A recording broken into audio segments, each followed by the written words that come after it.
es que cuando nosotros llegamos a aprender sobre el entorno, el medio entonces va a estar basado en la experiencia. Y esto es justamente lo que van a llegar a señalar los conductistas. La experiencia es la pieza clave para que se pueda llegar a forjar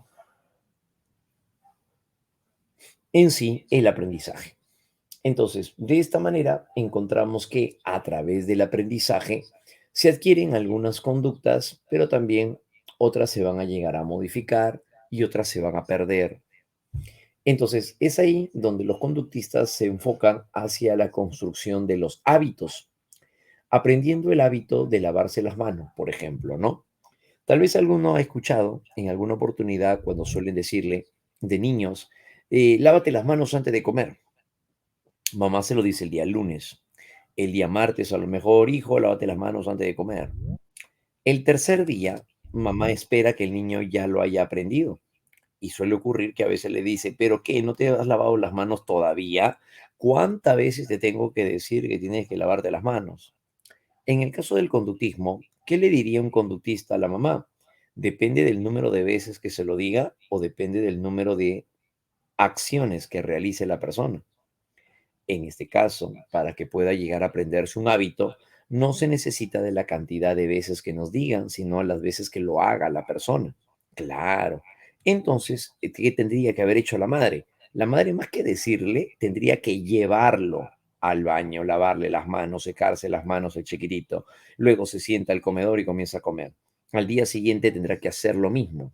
Ah, entonces de esta manera tendrá que llevarlo así. Así pasará una semana, semana y media, hasta que luego forme el hábito, porque el hábito se forma a partir de la repetición de conductas, acciones, no por las veces que nos digan, sino por las veces en las cuales se ejecuta. Entonces, eso es formar un hábito desde el punto de vista conductista. Y al formar un hábito, ya se programa el individuo para realizar el comportamiento, sí, como por ejemplo, tal vez a alguno le ha pasado que después de estudiar, revisar sus materiales, termina medio cansado y solamente quiere recostarse en la cama, pero a veces el cansancio les gana, se quedan ahí medio dormidos y hay algunos en los cuales incluso ya quisieran de irse a dormir. Sin embargo, hay algunos cuando ya se lo proponen hacerlo, se proponen hacerlo, algunos a lo mejor son de los que se despiertan en ese momento y dicen, ay, pero no me lavé los dientes después de cenar. Y hay ciertos chicos que muy probablemente no se van a dormir hasta cepillarse los dientes.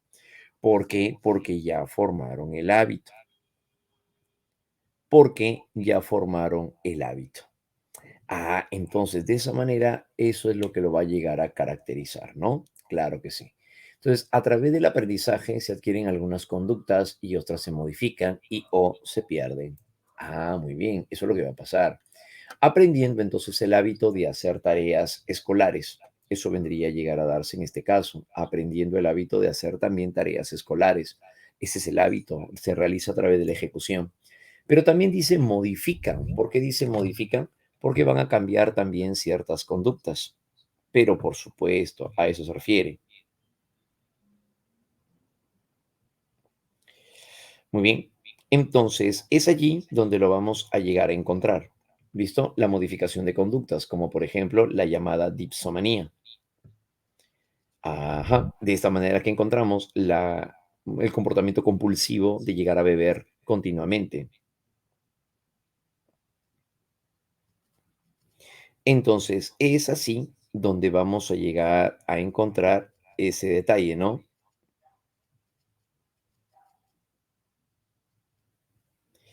Muy bien. Entonces, a partir de esto es allí donde se va a llegar a presentar el valor por una modificación de comportamiento. Estas se pueden llegar a modificar, claro, es justamente en lo que se centra también la terapia conductista. Si hablamos acerca de la terapia conductista, nos estamos centrando, si hablamos de la terapia conductista, nos estamos centrando entonces hacia, si hablamos del enfoque conductista, nos estamos centrando entonces hacia jovencitos, em, la terapia donde implicaría la modificación de adicciones.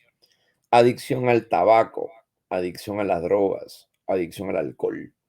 Allí, ¿qué utilizan? Utilizan también la terapia conductista. Bien. Ahí aparecería entonces la terapia conductista. Muy bien, eso va a llegar a ser entonces el punto clave, ¿correcto? Muy bien, chicos, a eso se refiere. Entonces implica que en el caso de la experiencia, la práctica y la interacción entre el sujeto y el entorno producen así un cambio relativamente permanente de la conducta. Sí, por eso es que se define entonces el aprendizaje de esa manera, como un cambio de conducta relativamente permanente.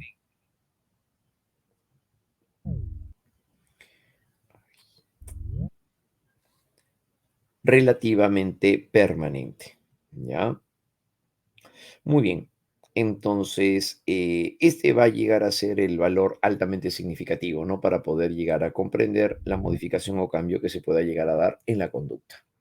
Es por eso que el aprendizaje, entonces, ¿cómo va a llegar a ser entendido?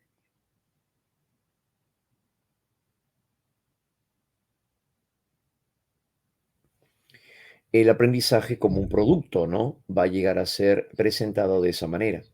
El aprendizaje como un producto se va a llegar a mostrar como un resultado entonces de la experiencia, por eso se le llama producto, porque es resultado de la experiencia, ¿ya? Entonces, ese viene a ser el punto clave. Muy bien, entonces ese viene a ser el punto clave. El aprendizaje como un producto va a llegar a ser muy valorado acá, que implicaría el poder definir el aprendizaje como un producto que implica asumir el paradigma ER. ¿Qué significa ER? Estímulo-respuesta, asumido por el enfoque conductista, ¿ya?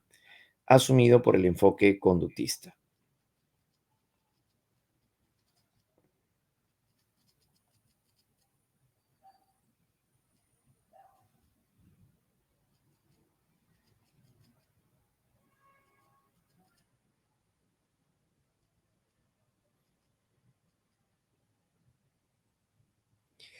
Muy bien. Entonces, en este campo, ese es el sentido muy apropiado para el cual se va a llegar a presentar el ámbito del aprendizaje, donde tiene que ver entonces la experiencia. Decíamos, un pequeño puede llegar a aprender a bailar un trompo, pero lo hace no porque vea a otros como lo hacen, diría un conductista, sino que lo hace porque lo va a llegar a ejecutar, lo va a llegar a reproducir. Eso es lo que va a ocurrir. Entonces, de esa manera es justamente como se va a llegar a presentar, ¿ya? Entonces, tiene que haber práctica para que haya aprendizaje. Muy bien, ese va a ser entonces el valor altamente significativo. Entonces por esa razón es que se le va a llegar a dar un valor muy importante para lo que sea observable y medible.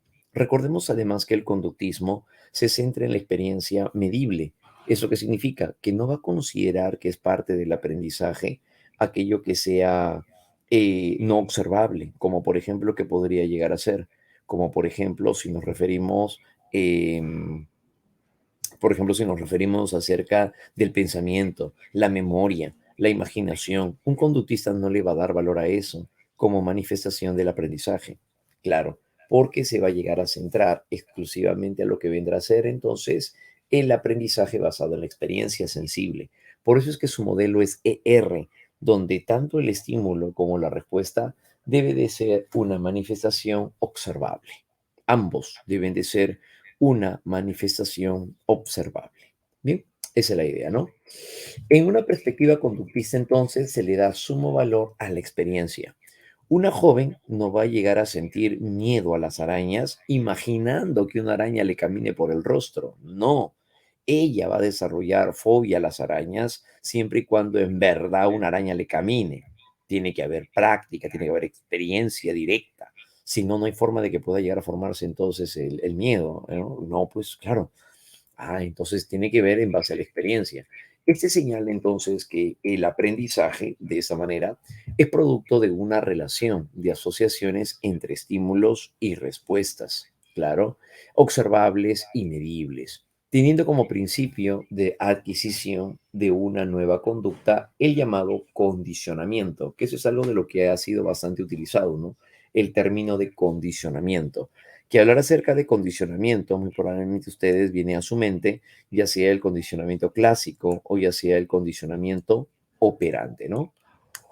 Teniendo como principio de adquisición de una nueva conducta, dijimos el condicionamiento, el cual establece que se aprende una conducta por repetición y experiencia.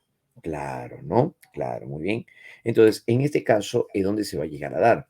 Este modelo ha permitido explicar y controlar conductas humanas, como por ejemplo los hábitos. Claro, ¿no? Los hábitos.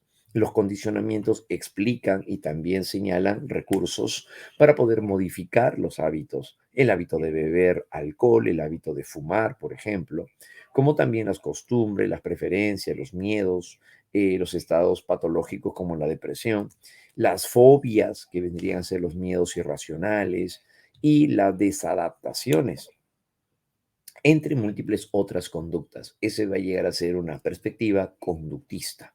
Entonces, el conductismo concibe que el aprendizaje va a llegar a fundamentarse en el campo de la experiencia, la práctica y la repetición.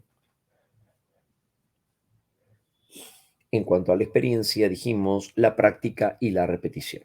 Bien, entonces por esa razón, el modelo crucial de este condicionamiento, por ello, va a recaer sobre el campo de lo observable y lo medible, ¿no? Característica de un aprendizaje por el enfoque conductista. Si lo dirigimos hacia el conductismo, van a considerar estos que el aprendizaje implica un cambio de conducta como resultado de la experiencia, como dijimos, para poder formar el hábito de llegar a llevar la cesta de ropa sucia, se necesita repetir la acción más de una vez. El cambio de conducta es relativamente permanente, sí, es relativamente estable. La pequeña llega a ser mordida por un perro. Es probablemente que a partir de ello, entonces, llegue a disminuir la tendencia o la predisposición a acercarse a uno de estos animalitos. Entonces es por la experiencia. Se expresa además mediante conductas observables y dirigiéndose también hacia ciertos productos. Se excluyen toda forma de aprendizaje o todos los factores transitorios que modifican la actividad del sujeto, lo van a presentar aquí a través de la fatiga muscular, la enfermedad, la maduración y la influencia de la droga. Estos no son manifestaciones de una conducta aprendida. No son, dijimos, una manifestación de una conducta aprendida.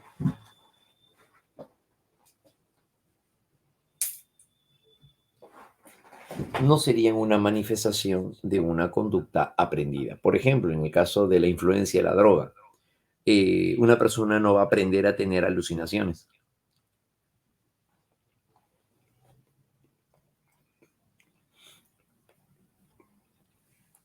No se pueden provocar. Claro, pues, ¿no? La influencia de la droga, pues, la marihuana. Al consumir marihuana, la persona tiene alucinaciones. Ya, pues, uno no puede aprender a tener alucinaciones, pues. La maduración no se puede aprender tampoco.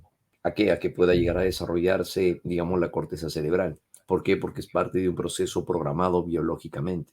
Claro, de la misma manera, la enfermedad, la fatiga muscular, entonces no se puede llegar a provocar eso, ¿no?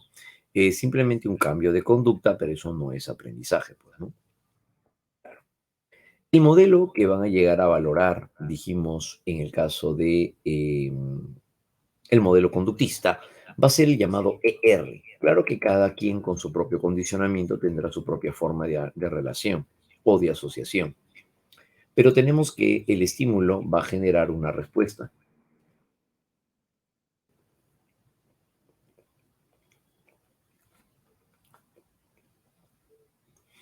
Todo estímulo va a ser un agente que es capaz de poder desencadenar o producir una respuesta observable o medible. Y tiene que ser un estímulo ambiental. Por ejemplo, a un pequeño le cae una piedra en el dedo meñique del pie. Si a un pequeño le cae una piedra en el dedo meñique del pie, la reacción del individuo va a ser obviamente puede sobresaltar, claro, no va a retirar el pie inmediatamente, el acto reflejo, ya eso se ve aquí. Entonces eso implica la respuesta, entonces una reacción o por otro lado también una respuesta registrable frente a la participación del estímulo.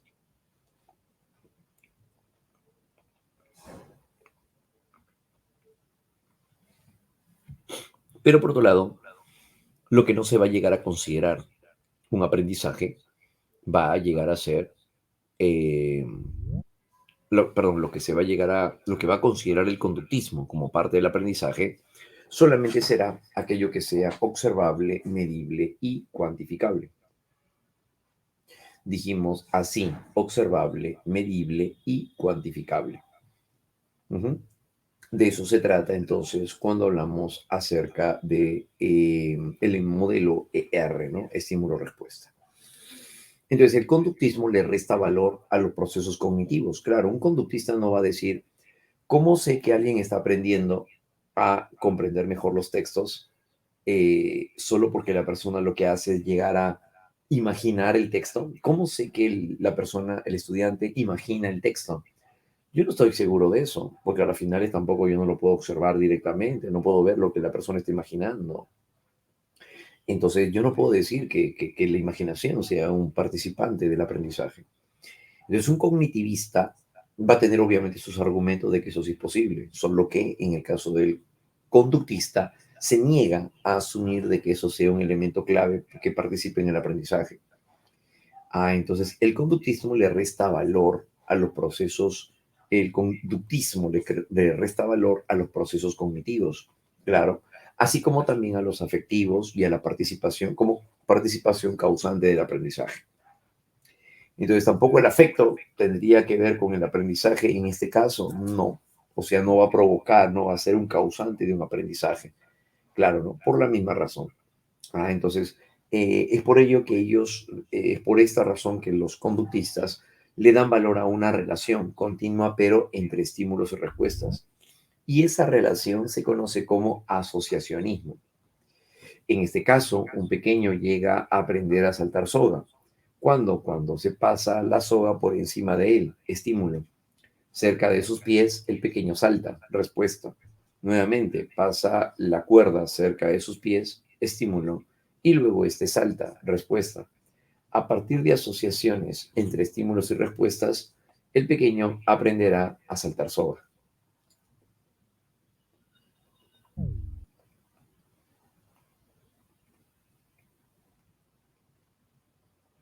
Es como se va a llegar a mostrar entonces de esa manera.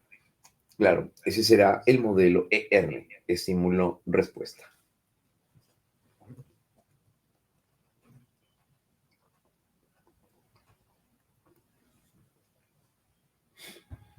Ahora, dependiendo de la forma como se van a llegar a ir presentando la relación entre los estímulos y las respuestas, es como estarían surgiendo los llamados condicionamientos. Los condicionamientos son los procedimientos que permiten adquirir, pero también eliminar conductas a través de diversas relaciones entre estímulos y respuestas.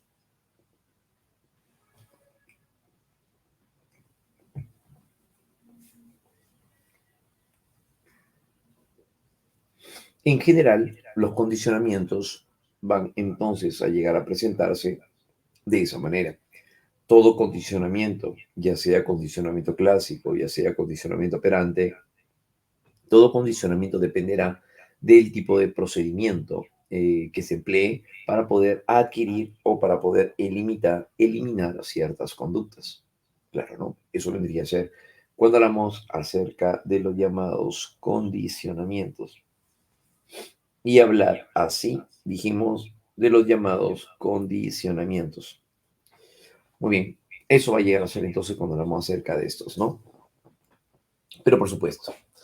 Entonces, por otro lado, si empezamos con los llamados condicionamientos, vamos a centrarnos en primer lugar con la participación del llamado condicionamiento clásico, o también conocido con el nombre de condicionamiento respondiente. Claro, vámonos ahora con el condicionamiento respondiente.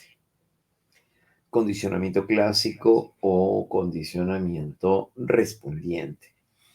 En el condicionamiento clásico, o también llamado condicionamiento respondiente, fue desarrollado por Iván Petrovich Pavlov. Iván Pavlov va a ser un fisiólogo ruso que estaba estudiando el sistema digestivo de los perros.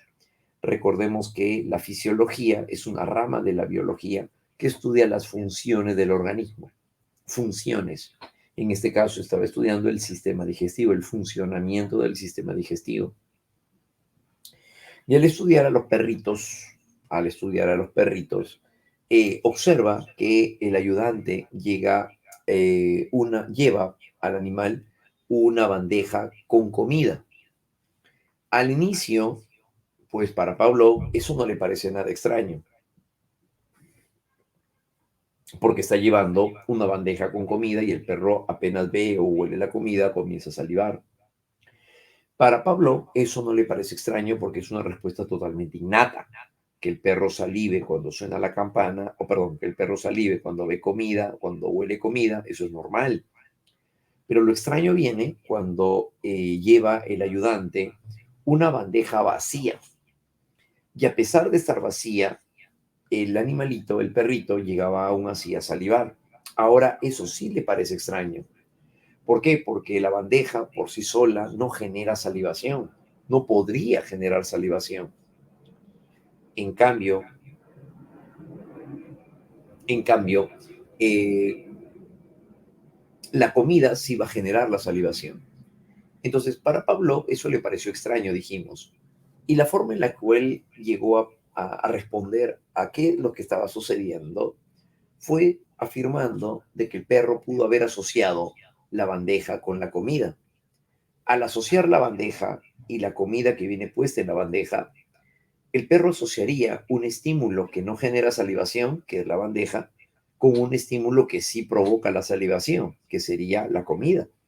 Al asociarse, un estímulo que originalmente no generaba salivación, que sería la bandeja, ahora estaría generando salivación, que sería la respuesta del animalito, producto de una asociación de estímulos. Esto resulta después de que la bandeja se asocie con la comida. Pues claro, según entonces Pablo, en lo que estaría determinando el aprendizaje será la asociación de estímulos. Ujú. Entonces es allí donde estaría llegando a presentarse este elemento. Pablo, recuerden que esta fue su sospecha, esa es su hipótesis, ese es el supuesto.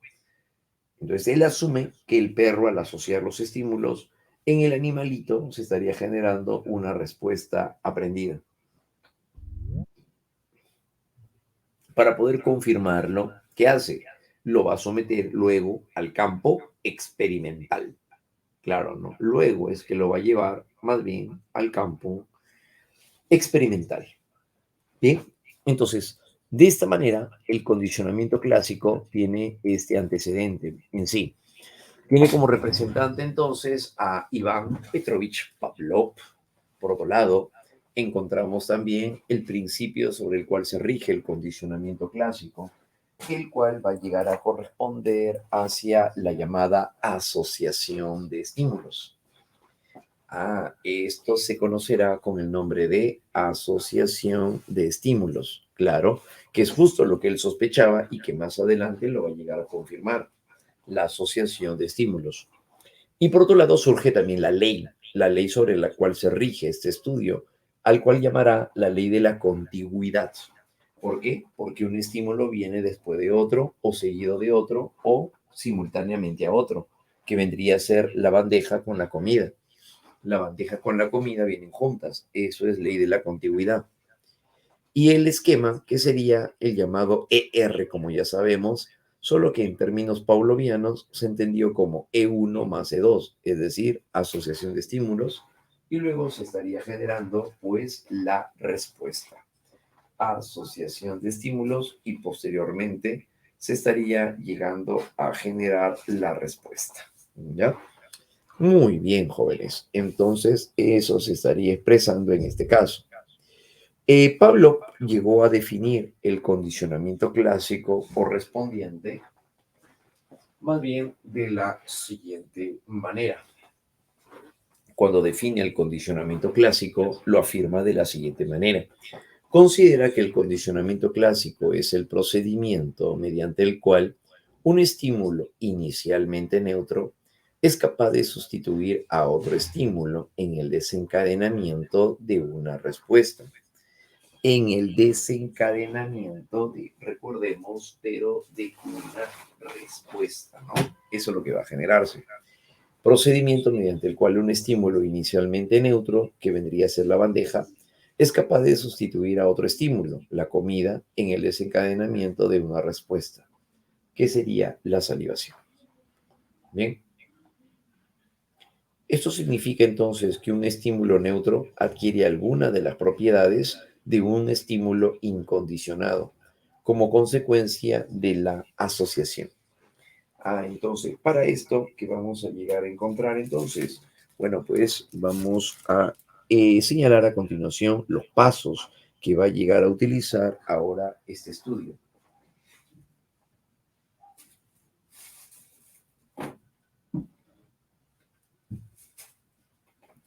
Al presentar el estudio, a continuación,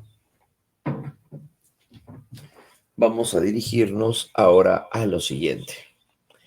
Para poder realizar el aspecto experimental, Pablo lo que hace es privar al perrito de alimento. Claro, ¿no? Porque si vamos a trabajar con comida, necesitamos que el animalito llegue a tener hambre, pues, ¿no? A sentir hambre. Y para poder lograr eso, entonces se le va a llegar a someter a, eh, a la privación de comida. Al perro se le va a dejar sin comer por unos días, con tal de poder provocarle, con tal de poder llegar a generarle la respuesta, ¿no? Claro, de salivar. Pero bueno, a continuación, entonces, ¿qué va a lograrse? Bueno, pues llega a presentarse en primer lugar lo siguiente. El perrito, al perrito se le priva de comer y ahora lo que se hace es presentarle comida al animalito. El animalito apenas ve, huele la comida, va a comenzar a salivar. Claro, ¿por qué? Porque el perrito siente hambre. Hasta ahí no hay nada aprendido. En un primer momento, lo que hace entonces Pablo es lograr que el perrito simplemente salive frente a la presencia de la comida, lo cual confirmaría una respuesta innata. Recuerden que aquí la salivación será una respuesta innata.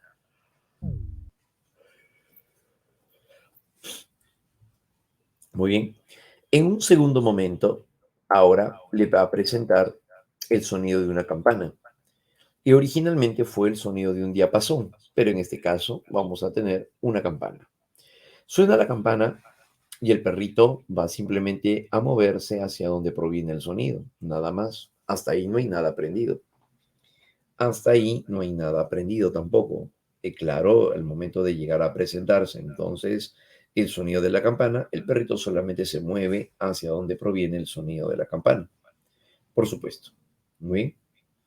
Ahora, a continuación, en un tercer momento, que es el más significativo, por cierto, ahora lo que hace Pablo es presentar el sonido de la campana, pero luego de unos segundos viene la comida.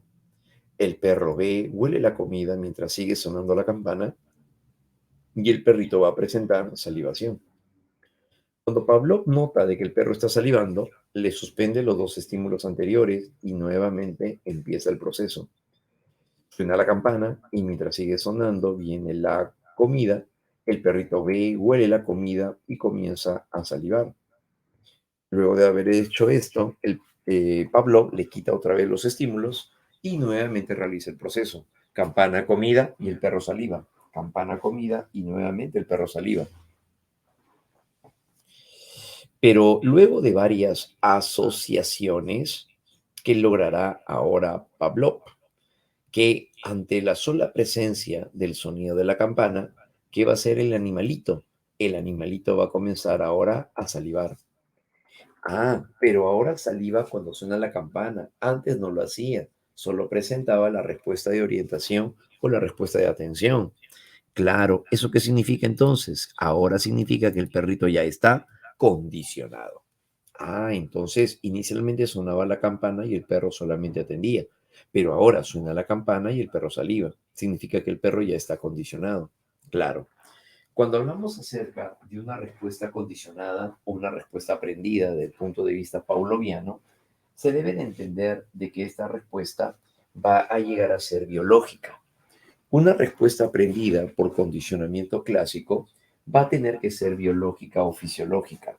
Bien, eso es importante tenerlo presente. No es condicionamiento clásico el hecho de que un pequeño tienda su cama todos los días. Eso no es condicionamiento clásico.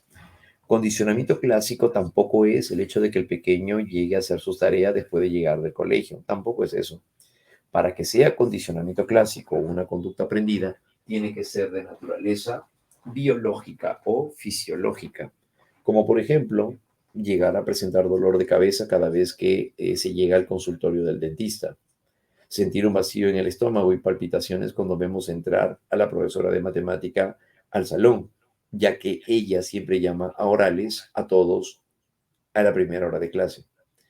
Entonces, de tal manera que eso es lo que va a llegar a darse, ¿no? En este caso, a eso va a llegar a ser el proceso de condicionamiento.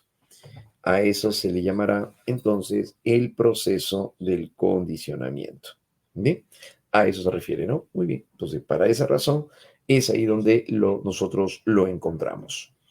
De esta manera, hablar acerca del proceso de condicionamiento. Ahora vamos a ir con los nombres. ¿Qué nombre le va a dar? Bueno, pues a la comida, Pablo lo va a denominar estímulo incondicionado. Claro, ¿no? El estímulo incondicionado. El término incondicionado se refiere a que la comida no se ha asociado a nada todavía. Claro, el estímulo incondicionado no ha sido ningún tipo de asociación a algo. Además que el estímulo incondicionado genera una respuesta innata. Y si hablamos acerca de una respuesta innata, se refiere a que el animalito logre la salivación. Así, un estímulo incondicionado, así, un estímulo incondicionado va a generar una respuesta incondicionada. Por supuesto, un estímulo incondicionado va a generar entonces una respuesta incondicionada. Por supuesto, eso vendría a ser. Una respuesta incondicionada, recuerden, siempre va a ser innata. En este caso, se va a llegar a dar el salivar frente al estímulo comida. Cada vez que se le presenta la comida y el perro siente hambre, va a salivar. Claro, esa es una respuesta innata o incondicionada. Bien, la campana originalmente no generaba la salivación. Esto se le llamará entonces estímulo neutro. Solo va a generar la respuesta de atención, lo cual implicaría una respuesta de orientación, ya que cuando suena la campana, el perrito va a llegar a presentar una respuesta de orientación, se va a dirigir hacia el sonido. Muy bien, de esa forma. Al darse la presencia de la campana más la comida, ocurre que el estímulo neutro se junta, se une al estímulo incondicionado y se produce una asociación de estímulos, lo cual estaría generando en el animalito la salivación. Claro, ¿no? Y esta salivación sigue siendo todavía la primera, es decir, una respuesta incondicionada. Sigue siendo una respuesta incondicionada. ¿Por qué? Porque todavía está en proceso de asociación. Ahora, la campana, que inicialmente era neutra en el punto 3, al asociarse con la comida, que sería el estímulo incondicionado, entonces deja de ser neutra el estímulo, ¿sí? Y se convertirá en un estímulo condicionado. El estímulo condicionado será a continuación aquel que genere una respuesta que originalmente no provocaba. Entonces, ¿a qué nos referimos? A que suena la campana y el perro comienza a salivar. El perro no salivaba cuando sonaba la campana, claro. Es por ello que ahora está generando entonces una reacción distinta. El estímulo condicionado, que es la campana, va a generar una respuesta de la misma naturaleza y por ende será una respuesta condicionada. Esta va a llegar a ser la salivación. Una respuesta condicionada que va a llegar a ser entonces así la salivación. ¿Ya? Muy bien, eso va a llegar a ser entonces cuando hablamos acerca del estímulo condicionado. Claro, ¿no? De esa manera. Muy bien, entonces esa sería la respuesta condicionada, que vendría a llegar a ser, en pocas palabras, pues la salivación. ¿Ya? Muy bien, entonces a eso se refiere. ¿Sí? Estímulo condicionado. Ese será el estímulo condicionado y la respuesta condicionada, de la misma naturaleza, a la cual también se le llama reflejo aprendido, por si acaso.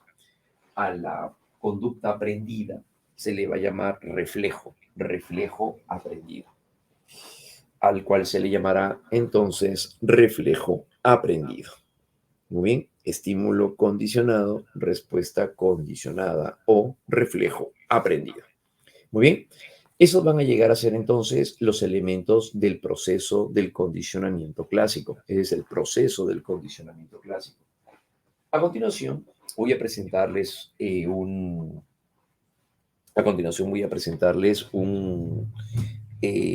una situación que pueda llegar a presentarse en un sentido un poco más práctico. A ver cómo se estaría dando en una situación práctica y sobre todo también pues con humanos, ¿no? Porque obviamente que también esto se va a llegar a dar con humanos. Claro, se va a explicar con los humanos, pero recuerden que Iván Pavlov no trabajó con humanos, lo hizo únicamente con el perrito. Bien, entonces para ello vamos a encontrarnos con lo siguiente. Vamos a encontrarlo entonces de la siguiente manera. Por ejemplo, una forma de aprendizaje por condicionamiento clásico va a llegar a ser ciertos miedos que nosotros podemos tener a, por ejemplo, un niño frente a una aguja hipodérmica, una de las formas más conocidas. Un pequeño, al momento de llegar a presentar, al momento en el que mamá le dice que lo va a llevar a un lugar especial, no le dice directamente te voy a llevar a la posta médica para que te inyecten. El chiquito con engaños llega a la posta médica.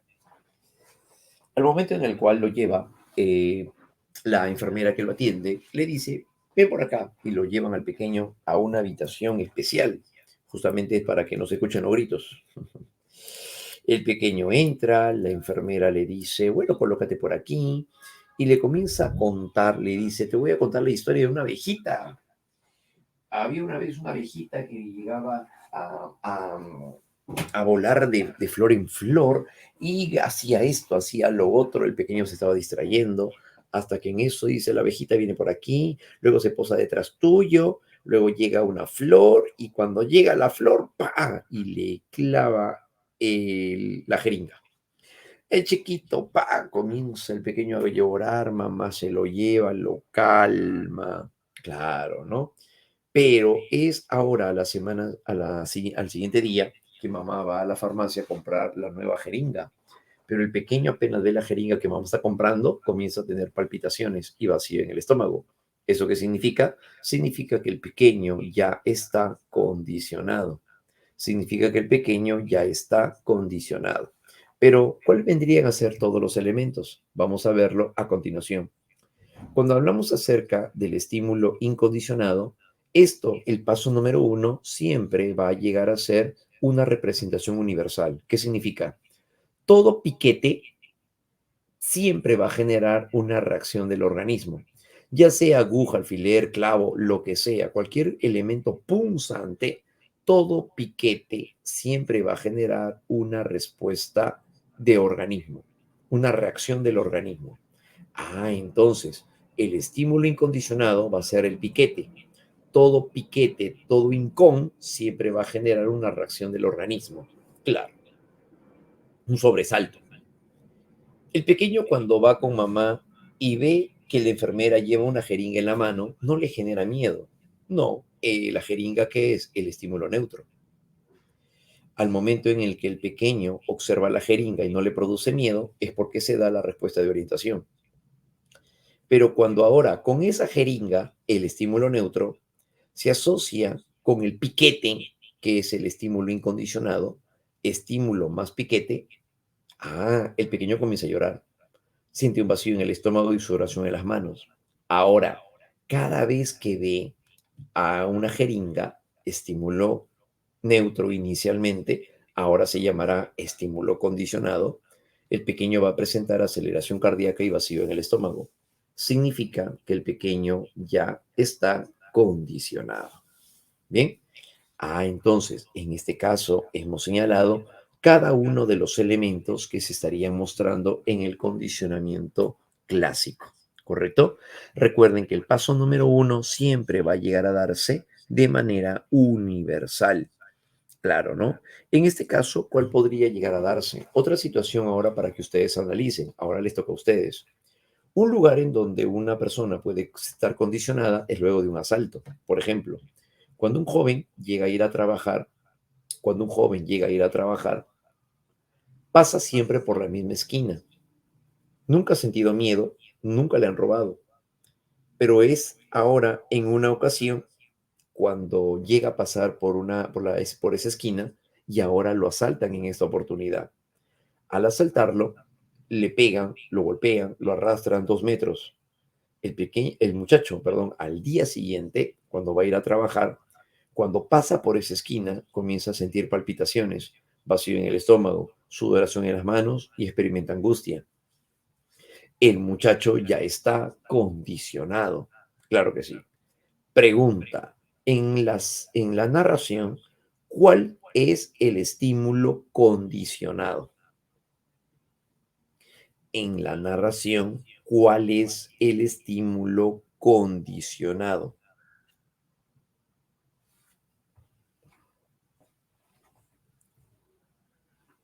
Ujú. ¿Cuál sería el estímulo condicionado? Es decir, así como en el caso la campana genera la salivación, la campana que originalmente no lo provocaba, ahora lo provoca.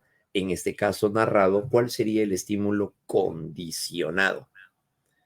El estímulo condicionado. Entonces, si hablamos acerca del estímulo condicionado, eso será la esquina. Excelente, es la esquina, porque será la esquina. ¿Por qué? Porque la esquina originalmente no provocaba el miedo. Correcto, así es. Ahora genera miedo. Entonces, la esquina vendría a ser el estímulo condicionado. ¿Cuál sería el estímulo neutro? ¿Cuál sería o cuál será el estímulo neutro? El estímulo neutro es aquel que originalmente no provocaba la respuesta biológica. Por lo tanto, ¿cuál vendría a llegar a ser? Si estamos hablando entonces de, en el caso del estímulo neutro, ¿cuál vendría a ser? Aquí lo pueden apreciar. Campana inicialmente fue neutra, campana, otra vez. Si el estímulo condicionado fue la esquina, entonces el estímulo neutro, ¿cuál sería? Pues la esquina, claro, porque inicialmente era neutra, ya que no generaba miedo, pero luego que lo asaltan es donde se genera el estado de condicionamiento. Excelente. ¿Cuál sería el estímulo incondicionado? ¿Cuál será el estímulo incondicionado? Recuerden que el estímulo incondicionado no puede llegar va a tener que ser algo que provoque una respuesta innata. El ladrón no puede ser el ladrón, porque el ladrón no genera una respuesta innata de miedo. Si fuera una respuesta innata de miedo, entonces el muchacho siempre tendría miedo desde niño a ver un ladrón, y eso no es posible. Bien, ¿qué vendría a ser entonces el estímulo incondicionado? Sería el robo, el robo, el robo. ¿Por qué? Porque el robo vendría a ser la sorpresa y la sorpresa sí genera una respuesta incondicionada innata. Como por ejemplo, les ha pasado a ustedes cuando estaban en el colegio y les acercaban una pelota a su rostro y le decían a lo mejor, hey, piensa rápido. En ese momento lo que hacían era parpadear y alejarse. Claro, eso es justamente la sorpresa. Te sorprenden con algo y tu respuesta es innata. Eso es la respuesta innata, esa es la respuesta incondicionada. Entonces el estímulo incondicionado sería el robo, porque en el robo no te avisan, pues, ¿no? Te vamos a robar cuando pase por acá, ¿no? No, simplemente te sorprenden nada más y vas a reaccionar con aceleración cardíaca y vacío en el estómago. Claro.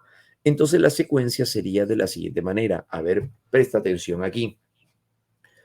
Al momento en el cual el robo, que es la sorpresa, el estímulo incondicionado, el muchacho reaccionaría pues con una reacción inmediata. Todo organismo responde con un sobresalto ante una sorpresa. Eso es universal. El muchacho pasa por esa esquina todos los días, estímulo neutro. La esquina es el estímulo neutro que no genera miedo al inicio. Y ve la esquina, pasa por la esquina todos los días, respuesta de orientación.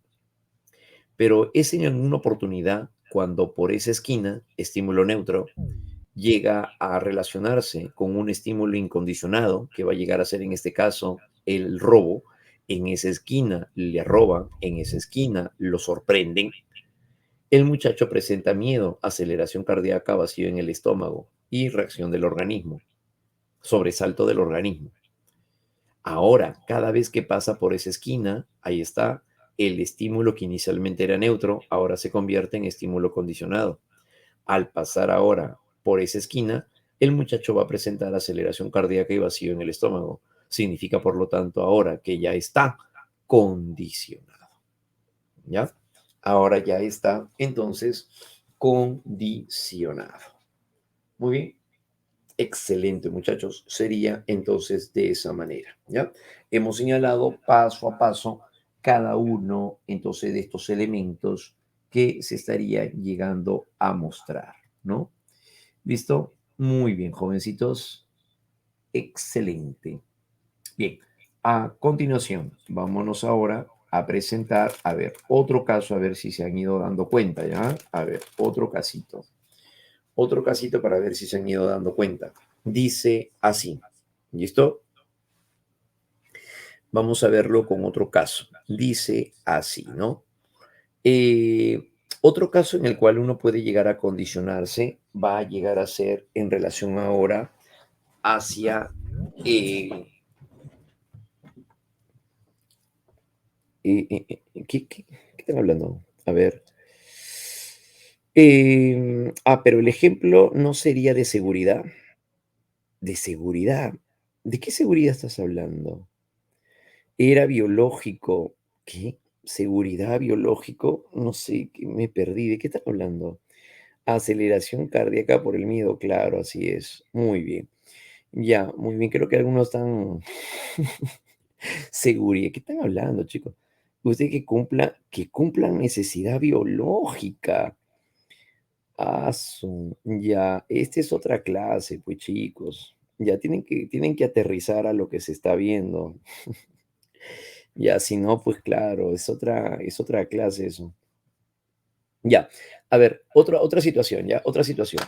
En el caso de un niño, al momento en el cual entra a la habitación de su papá, un niño cuando entra a la habitación de su papá es arquitecto y tiene varias reglas. Cuando al momento de ingresar el muchacho tropieza, deja caer un montón de reglas. Papá se enoja, coge una de ellas y lo llama al pequeño. Cuando lo llama, el pequeño se acerca y ve que papá tiene una regla en la mano. Lo que hace el pequeño es decirle, papá, ¿vamos a jugar a las espadas? No, acércate. Y cuando se acerca el pequeño, papá le coge de la mano, le da medio giro y le da un reglazo detrás. El chiquito sale llorando. Al día siguiente, el pequeño se acerca a la habitación y cuando lo ve a papá trabajar, vuelve a entrar, pero sin hacer bulla.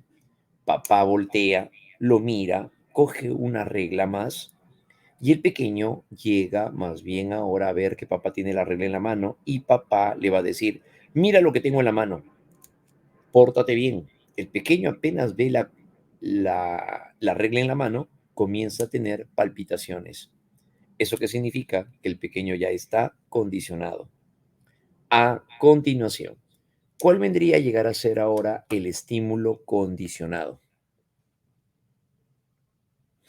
A continuación, ¿cuál va a llegar a ser ahora el estímulo condicionado? La pregunta es bastante puntual. ¿Cuál vendría a ser ahora el estímulo condicionado? Muy bien.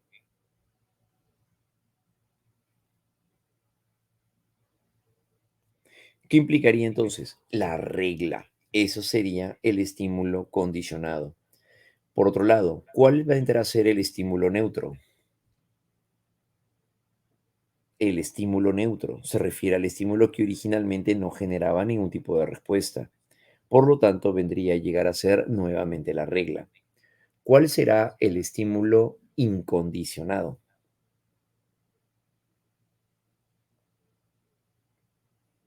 Ahora, ¿cuál será el estímulo incondicionado?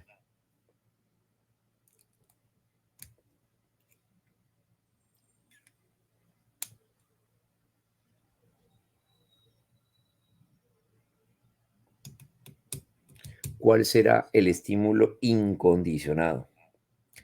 El estímulo incondicionado va a llegar a ser el golpe con la regla. Claro, muy bien. El golpe con la regla va a llegar a ser el estímulo incondicionado. Claro, muy bien, así es. Entonces sucede que el estímulo incondicionado va a llegar a ser precisamente el golpe. ¿Cómo sería la secuencia? La secuencia va a llegar a darse entonces de esta manera. El estímulo incondicionado, que es el golpe va a generar una respuesta innata de aceleración cardíaca, vacío en el estómago, es decir, una reacción propia del organismo. Claro que sí. Entonces en este caso, el estímulo incondicionado va a generar una respuesta del organismo. Todo golpe, claro, cualquier golpe. Si estás escribiendo, a lo mejor viene alguien y se tropieza y te golpea, tú te asustas y volteas inmediatamente, claro, porque el golpe va a generar una respuesta del organismo de manera inmediata. El estímulo neutro vendría a ser la regla. El pequeño inicialmente no le tiene miedo a la regla. Apenas ve la regla, el pequeño dice incluso, vamos a jugar a las espadas. No le genera ningún tipo de miedo. Eso es una respuesta solamente de orientación. Claro. Ahora, viene la asociación de estímulos. Con esa regla, estímulo neutro, ahora el papá le pega. Eso vendría a ser el golpe, estímulo incondicionado. Con esa regla le genera el golpe, estímulo incondicionado. Al asociarse, el pequeño ahora responde con aceleración cardíaca y vacío en el estómago. Ahora, cada vez que ve la regla o cuando ve la regla, papá se lo mostró, el pequeño sale corriendo con aceleración cardíaca y vacío en el estómago. Significa que el pequeño ya está condicionado, ¿correcto? Muy bien, hasta ahí se ha captado entonces todos estos elementos. Recuerden que en examen lo que les vienen son casos. La teoría les puede venir quizás más en verdadero y falso, pero de ahí les viene sobre todo más casos que ustedes tienen que interpretar utilizando cada uno de estos elementos. ¿Ya? Muy bien, y hemos colocado entonces tres casos diferentes y hemos señalado cuál vendrían a ser cada uno de los elementos. ¿Ya? Listo, excelente muchachos, seguimos. Entonces, de esta manera, los elementos del condicionamiento clásico que acabamos de ver hace un momento, los vamos a llegar a definir. Claro, y al momento de definirlos, vamos a encontrarnos con lo siguiente, que el condicionamiento clásico se compone de un estímulo incondicionado, y un estímulo incondicionado va a presentar un estímulo que es capaz de generar una respuesta innata, automática, que sería en este caso el estímulo comida. Apenas se presenta la comida, el animalito va a llegar a salivar. Claro, la comida llega a ser un estímulo incondicionado porque produce una respuesta innata, que vendría a ser la respuesta incondicionada. Es la respuesta innata generada por la aparición de un estímulo incondicionado, en este caso la salivación. Pero por supuesto, el perro no saliva cuando hay comida, no aprende a salivar cuando hay comida. No, pues es una respuesta innata, ¿no? Claro, efectivamente, es como si te dijeran, pues, ¿tú aprendes a sacar la mano cuando te pican con un alfiler? Pues obvio que no, porque es una respuesta innata, eso no es aprendido. A eso se refiere. Bien, estímulo incondicionado, respuesta incondicionada. El estímulo neutro es el estímulo que originalmente no genera ningún tipo de respuesta fisiológica. Entonces es el estímulo que aún no es capaz de generar una respuesta condicionada, solo una respuesta de orientación. Una respuesta de orientación, que sería en este caso estímulo neutro campana. Estímulo neutro campana. La respuesta de orientación será la respuesta que se emite por el estímulo neutro. Es la respuesta generada por el estímulo neutro expresada a través de movimientos enfocados hacia dicho estímulo. Aquí la respuesta de orientación va a ser movimiento hacia el sonido. Claro, ¿no? Va a llegar a ser entonces movimiento hacia el sonido. ¿Dónde que se va a llegar a presentar a continuación? Pues la atención, ¿no? Eso vendría a ser el movimiento hacia el sonido.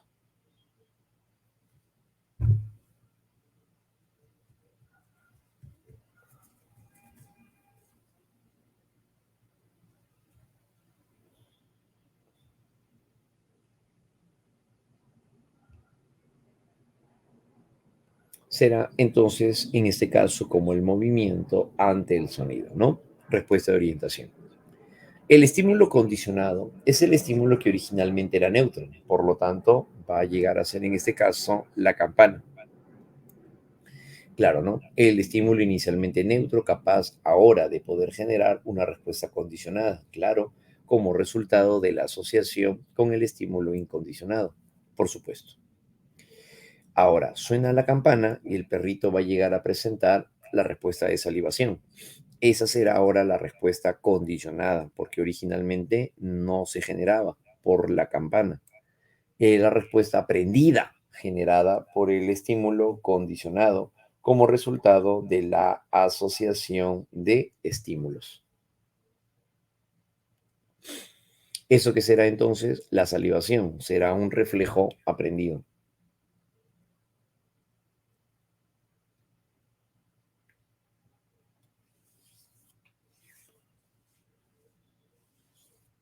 Será así un reflejo aprendido.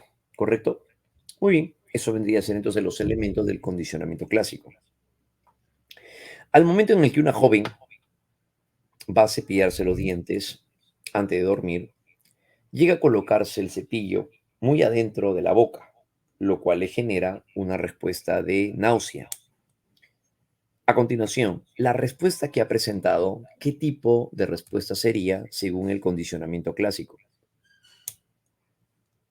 ¿Qué tipo de respuesta estaría presentando la joven según el condicionamiento clásico?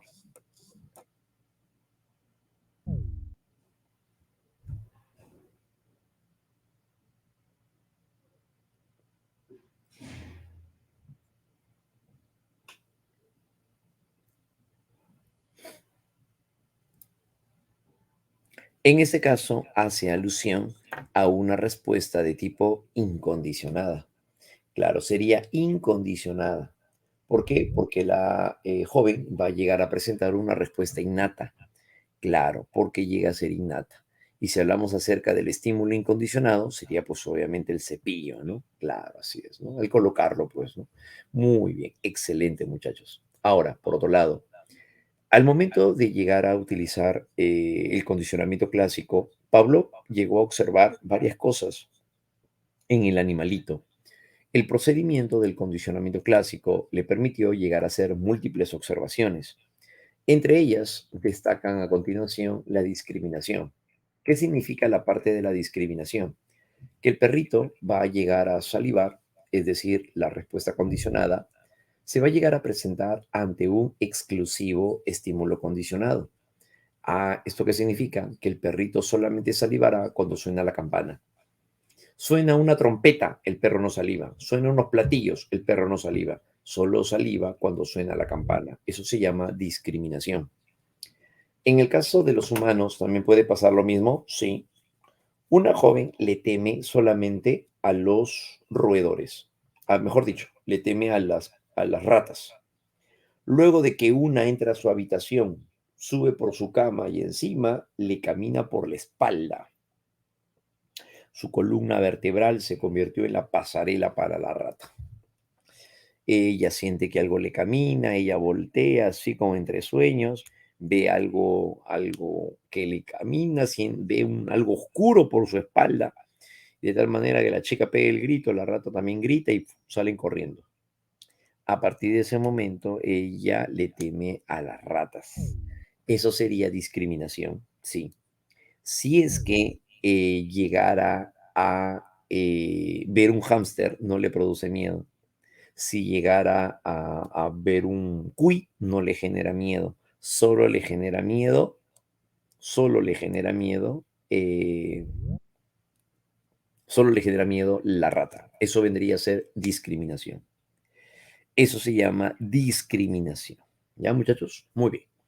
Generalización del estímulo. ¿Cuál es esta generalización del estímulo? Ocurre cuando la respuesta condicionada se presenta ante todo estímulo que sea parecido al estímulo condicionado. En este caso, por ejemplo, ¿qué podría llegar a ser generalización del estímulo? Si la joven ahora le teme a cualquier animal que sea pequeño y peludo, eso sería generalización del estímulo. Como por ejemplo, podría llegar a suceder que ahora ella le teme al hámster, le teme a un cuy.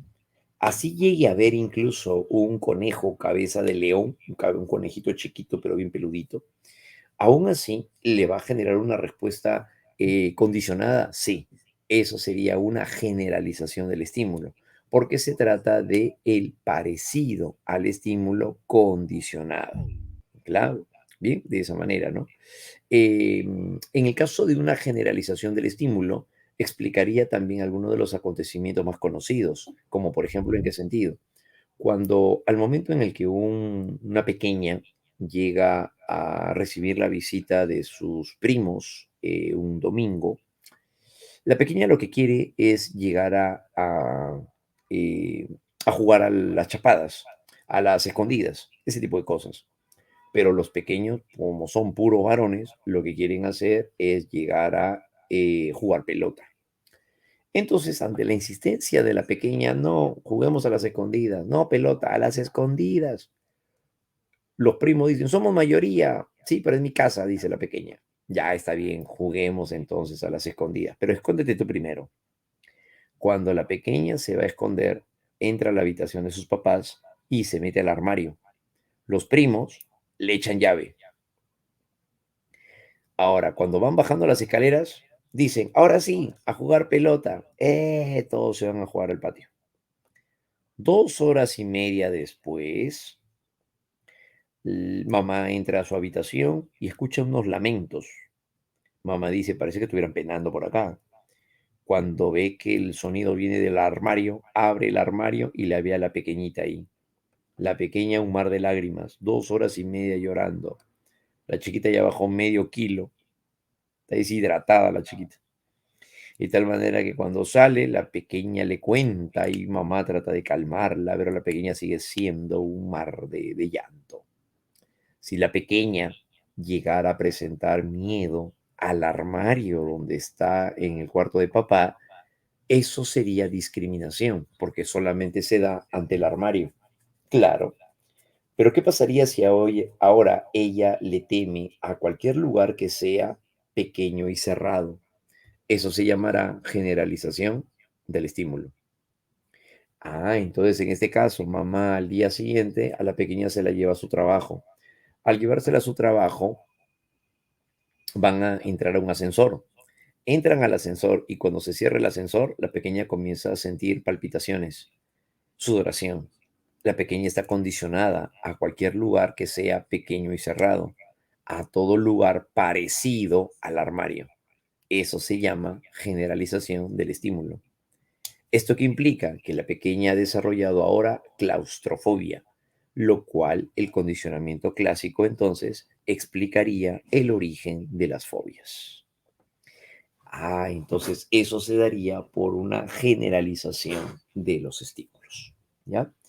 ¿Eso va a suceder entonces de esa manera? Sí, hay generalización del estímulo. Recuerden, eso es generalización del estímulo porque es parecido. La respuesta condicionada se presenta ante todo estímulo parecido a lo que va a llegar a ser el estímulo condicionado, ¿ya? Eso va a llegar a ser entonces la generalización del estímulo. En algunos textos también van a encontrar lo que es la generalización de la respuesta. Claro, ¿no? La generalización de la respuesta, en este caso, el cual tiene una variante simplemente, ¿no? Una variante, ¿ya? Sí es posible que pueda haberse dado en el caso del pequeño Albert, ¿no? Sí, eso puede haberse dado, como también la parte de la discriminación, ¿no? Si el pequeño Albert llega a presentarle miedo a cualquier roedor, eso sí sería generalización del estímulo. Pero si es solamente ante la rata, se llama discriminación, ¿ya? En el caso de una generalización de la respuesta, ¿cómo se daría? Cuando un pequeño llega a ser mordido por el perro que tiene la vecina, eh, el pequeño llega a presentar miedo, obviamente, ¿no? Porque ha sido mordido. El pequeñito quería jugar con el animalito, pero el perro es un Rottweiler. Él decía, qué bonito perro, parece un oso, y lo acaricia, pero le jala las orejas. El perro le aguanta una, pero el pequeño luego se acerca y le saca un bigote. Le saca un bigote y al perro le desliza una lagrimita. Ya eso ya no aguantó el perro. Y el perro, pues, de un mordisco, le clava los dientes en el bracito. Para el chiquito, para el pequeño gordito, pues una mordida a su brazo es como morder un nugget. Y el chiquito rompe en llanto y todo lo demás. Posteriormente, si el pequeño le teme solamente al perro que está en la esquina, que es el de su vecino o su vecina, eso vendría a ser discriminación.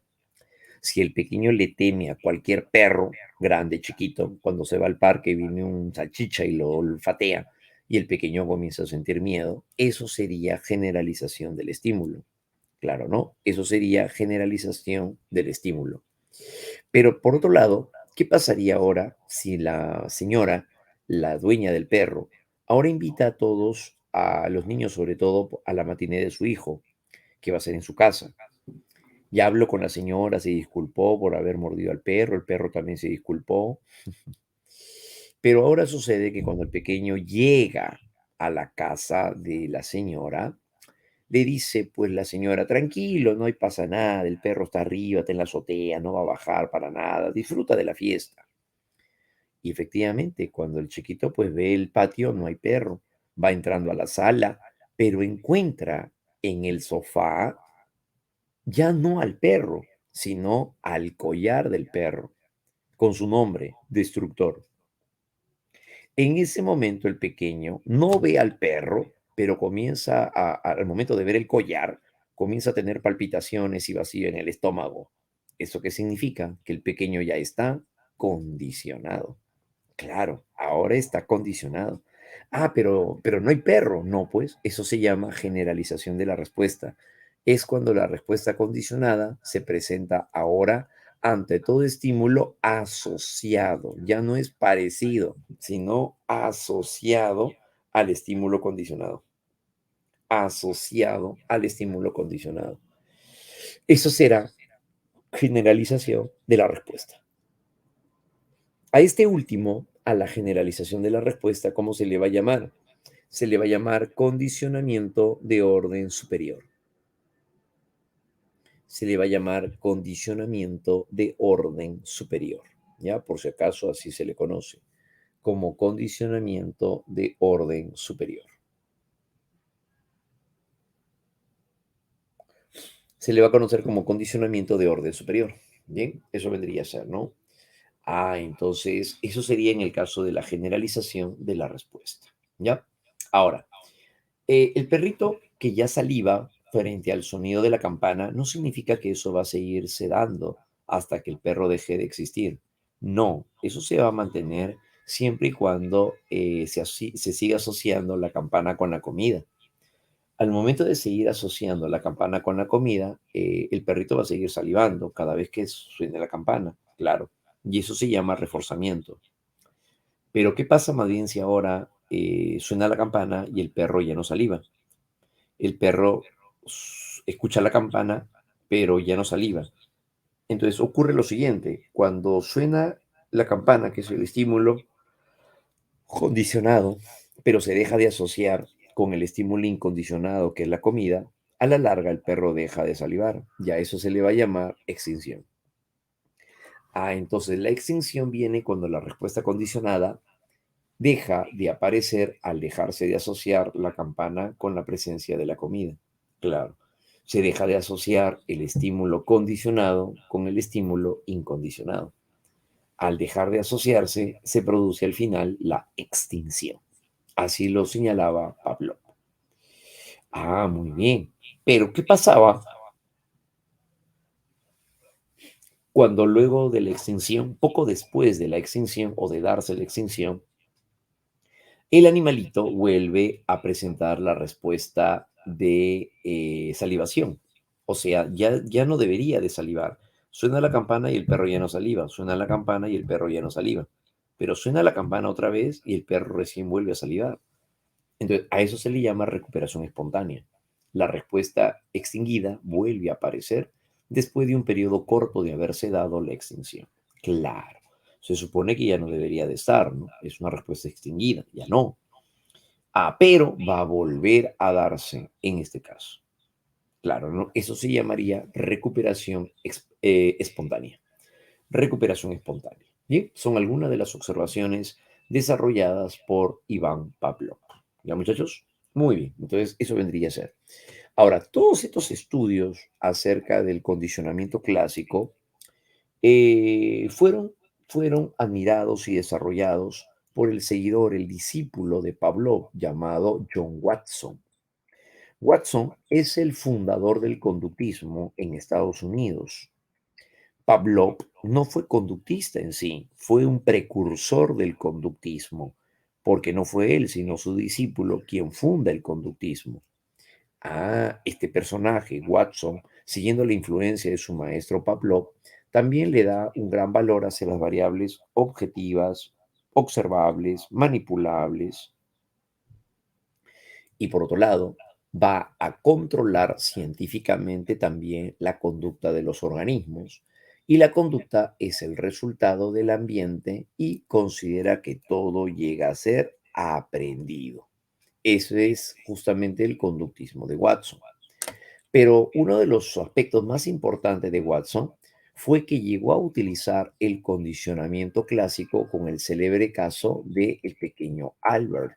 Aquí viene justamente el momento en el cual Watson llega a utilizar por primera vez el condicionamiento clásico con humanos, ya que Pavlov solo trabajó con perros, pero él llegó a aplicarlo con los humanos. Watson era un pequeño de 11 meses de nacido, el cual no le tenía miedo a los roedores. Es más, dejaba que el roedor se le subiera al cuerpo, el pequeño jugaba con el animalito y no tenía ningún miedo. Pero es hasta que Watson llega a coger una barra de metal y un martillo, observa, espera que la rata se acerque al niño y el pequeño querer coger la rata. Y en ese momento, Watson emite un sonido muy fuerte, un sonido estruendoso, que coge la barra de metal y el martillo y los junta. Al hacer un tremendo ruido, el pequeño comienza a llorar. Luego coge a la rata, Watson, y lo vuelve a colocar en su lugar de origen. Abre la escotilla, sale la rata, el pequeño quiere acercarse a la ratita y nuevamente hace el estruendo, lo cual haría que el pequeño se asuste y comience a llorar. Y vuelven a hacer lo mismo, y vuelven a hacer lo mismo. Al momento en el cual ahora sucede que al momento de ver solamente la rata, solamente al momento de ver la rata, basta con que el pequeño vea la rata, comienza a presentar miedo, aceleración cardíaca y vacío en el estómago. Pero ya no sentía eso el pequeño, eso nunca lo sintió el pequeño Albert, no, sino que ahora se ha dado por una asociación de estímulos. Significa que el pequeño ya está condicionado. En base a lo que hemos señalado a continuación, de acuerdo al condicionamiento clásico pauloviano, ¿cuál va a llegar a ser el estímulo condicionado? En el caso del pequeño Albert, ¿cuál sería el estímulo condicionado?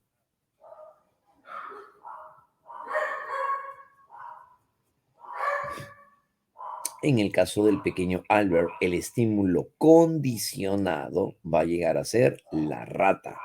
Claro, la respuesta condicionada sería de palpitación, aceleración cardíaca y vacío en el estómago. Excelente, excelente.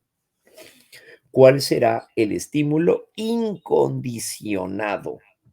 ¿Cuál será ahora el estímulo incondicionado?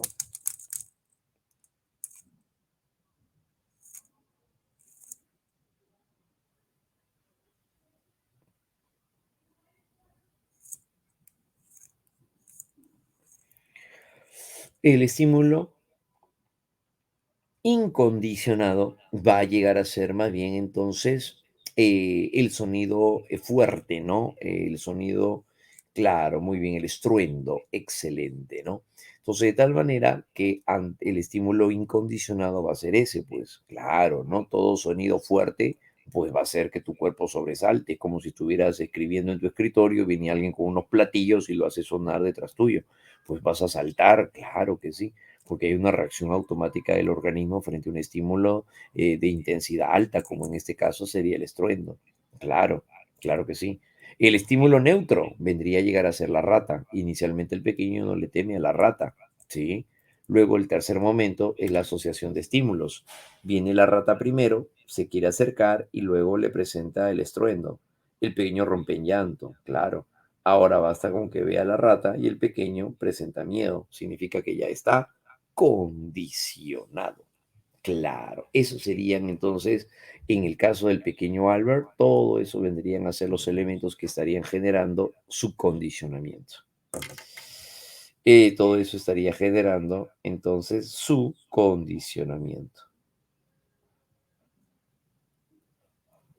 Eso es lo que lo va a llegar a caracterizar.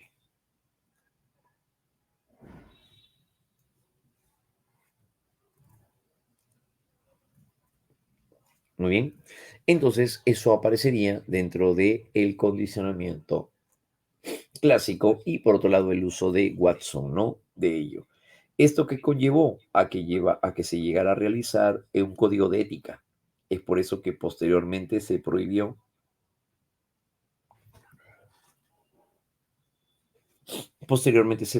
realizar experimentos con niños o con personas. ¿Por qué? Porque pueden llegar a generar este tipo de cambios, ¿no? Lo cual no es algo saludable para ellos. Muy bien, entonces ahí donde aparece el condicionamiento clásico y el uso de Iván Pavlov para esto, ¿no? Para lo que va a llegar a presentarse como la parte del condicionamiento respondiente. ¿Listo? Muy bien, chicos. A continuación, vámonos ahora hacia el denominado condicionamiento instrumental.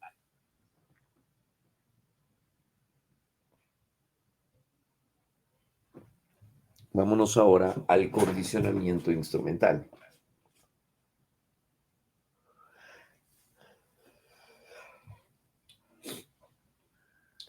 En el condicionamiento instrumental, o también llamado condicionamiento operante o viceversa, el condicionamiento operante fue desarrollada por Skinner, Burrus Frederick Skinner. Y este personaje va a llegar a desarrollar su estudio sobre una base experimental, claro, en el cual ya no se centra en las respuestas biológicas. Recuerden que las respuestas aprendidas por condicionamiento clásico son biológicas. Aceleración cardíaca, vacío en el estómago, ¿no? Esas son respuestas por condicionamiento clásico. En el condicionamiento operante ya no se tiene en cuenta, en el condicionamiento operante ya no se tiene en cuenta,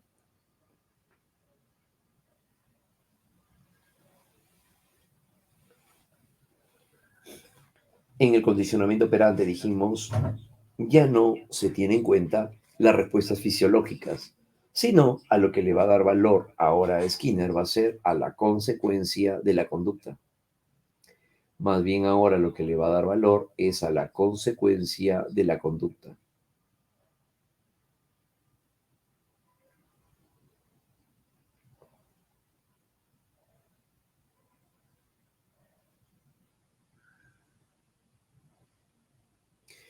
De esta manera, al momento de llegar a experimentar con la rata la coloca en una caja condicionada, llamándose esto la caja de Skinner posteriormente. La ratita llega a encontrarse en este ambiente y la deja para que explore. Pero cuando observa que la rata se va acercando cada vez más a un dispositivo, el cual Skinner esperaba que la rata se acercara para manipular, le llega a dejar caer comida. Obviamente que la rata también está privada de alimento. Al hacer esto, observa que cuando la rata se va acercando a este dispositivo, accidentalmente presiona la palanca y cae comida de inmediato. El animal comienza a mordisquearlo y nuevamente presiona la palanca para que caiga comida. Efectivamente, hace esto una y otra vez. Skinner descubrió que cuando hay una consecuencia entonces aquí agradable, la conducta de pisar la palanca se sigue manteniendo. Pero cuando la rata realizaba un comportamiento inapropiado, como por ejemplo llegar a mordisquear la caja, Skinner no quería que siguiera mordisqueando la caja. Entonces, le pasa un choque eléctrico. Como pueden apreciar en la imagen, la rata está sobre una rejilla. Esa rejilla está conectada a electrodos. Y cuando la rata comenzaba a mordisquear la caja, lo que hacía era pasarle corriente por ahí, lo cual el animal dejaba de mordisquear. Entonces Skinner descubrió ahora que cuando hay una consecuencia desagradable, la conducta llega a decaer, que es la de mordisquear, claro.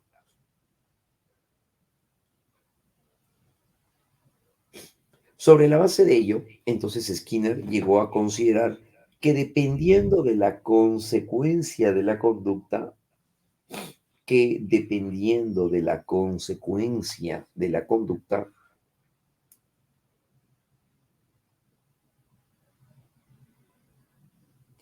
dependiendo de la consecuencia de la conducta puede llegar a aumentar la probabilidad de seguirse dando o disminuir la probabilidad de que siga ocurriendo. Claro, ante ello,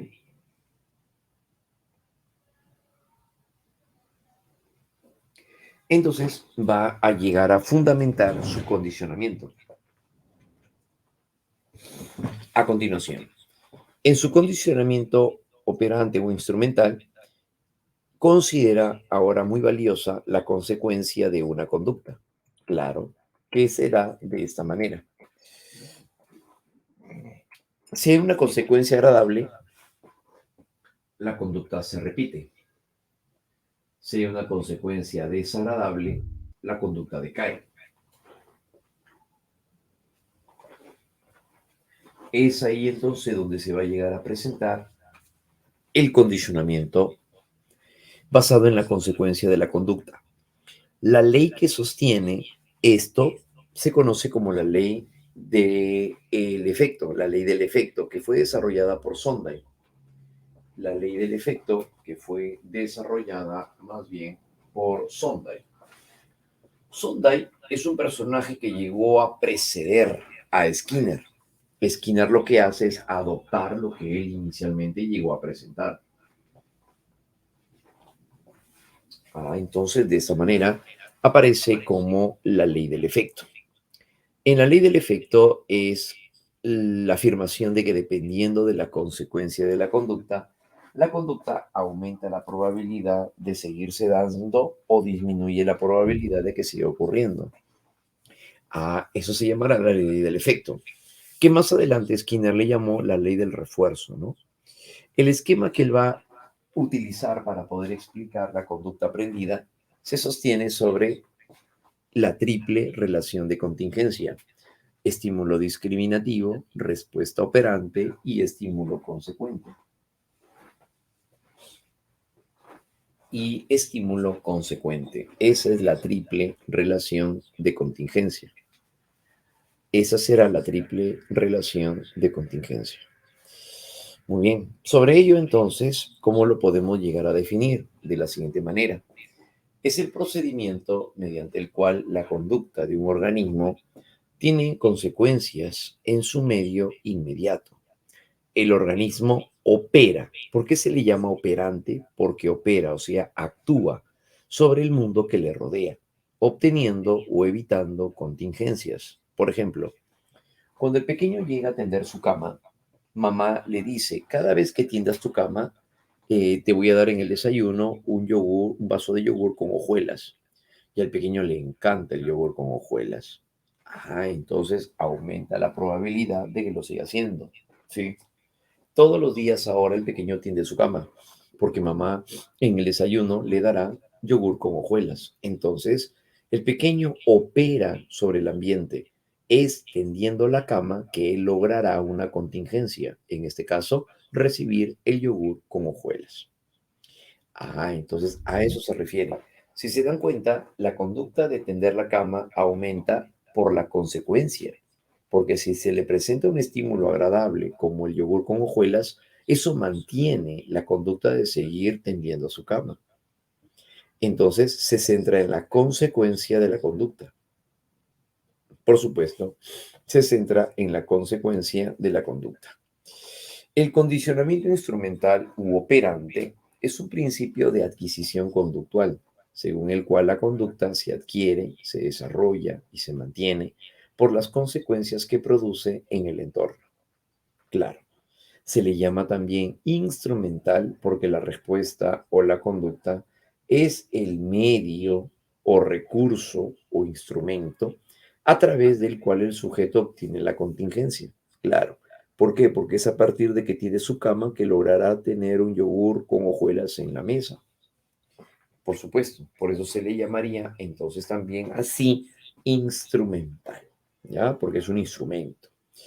Por otro lado, se denomina operante porque la conducta involucrada opera o actúa sobre el entorno, produciendo resultados y la mantienen también como estímulos reforzadores o consecuentes, ¿no? Que ahorita vamos a pasar a ver eso. Entonces, el condicionamiento operante de Skinner se centra en la consecuencia de la conducta. Para ello, va a llegar a utilizar la conocida triple relación de contingencia. Una triple relación de contingencia, una triple relación de contingencia ocurre cuando se presentan estos tres elementos: estímulo discriminativo, respuesta operante y el estímulo consecuente.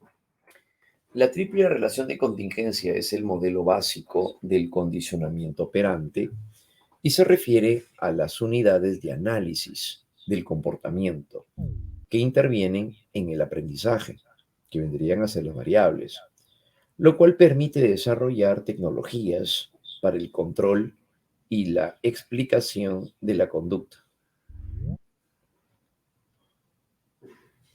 lo cual permite desarrollar tecnologías para el control y explicación de la conducta. Bien, esa es la triple relación de contingencia. Este modelo permite analizar, es decir, permite comprender qué pudo haber provocado la aparición de la conducta y segundo, qué hizo que la conducta aumentara la probabilidad o disminuyera para que se siga dando.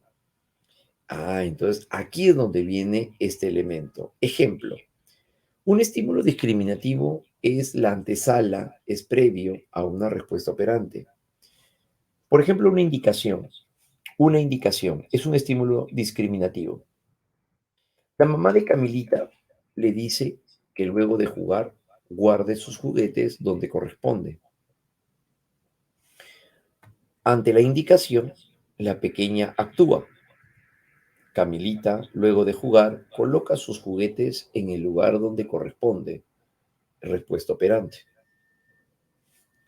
Estímulo consecuente que va a llegar a ser es la consecuencia a la respuesta operante. La mamá de Camilita, al ver que cumplió con lo encomendado, la felicita y le regala una paleta. Entonces, esta paleta es la consecuencia de haber guardado esos juguetes, lo cual hará que vuelva a hacerlo más adelante, siempre y cuando también se dé el estímulo discriminativo. Entonces, desde el punto de vista skinneriano, esos serían los tres elementos por los cuales surgiría una conducta. Sí, vamos a verlo por acá. La triple relación de contingencia, entonces, se va a ir entendiendo de esta manera. Todo estímulo discriminativo se le llama incitador o la condición previa para que aparezca una respuesta operante. Entonces, en este caso va a llegar a ser así. El estímulo discriminativo será el incitador o la condición que provoca la aparición de la respuesta operante. La maestra le dice a los niños, apenas reciban su cuaderno de control o su cuaderno de tareas, van a empezar a realizar sus tareas inmediatamente. Esa es la indicación. Ese es el estímulo discriminativo. El lugar es el salón de clase. La indicación lo que da la maestra. El pequeño apenas recibe su cuaderno de trabajo, comienza a hacer las tareas. Eso se llama respuesta operante. El pequeño comienza a trabajar presentando una conducta registrable. Acto seguido, la maestra le coloca una carita feliz a todos los niños que cumplieron con su trabajo. Eso se llama estímulo consecuente. La consecuencia que la maestra está presentando es regalarles una carita feliz a todos aquellos que terminaron con su tarea, lo cual eso se conoce como estímulo consecuente y que afecta a la respuesta operante, haciendo que ésta vuelva a aparecer más adelante. ¿Bien? En el caso de un reforzamiento. como también se puede llegar a presentar en el caso de un castigo. Bien, de esa manera, ¿no? Entonces, esa es la característica principal. Esa es la triple relación de contingencia. Vamos a verlo ahora con una situación para que ustedes se den cuenta. Un señor sale con su hijo a comprar al supermercado, pero al pasar por el lugar donde venden toffees, el pequeño coge un puñado y se los mete al bolsillo. En ese momento, cuando papá se acerca porque vio lo que hizo, lejos de llamarle la atención, le dice, ese mijito, tan vivo como su padre. Pregunta, ¿cuál va a ser ahora el estímulo discriminativo?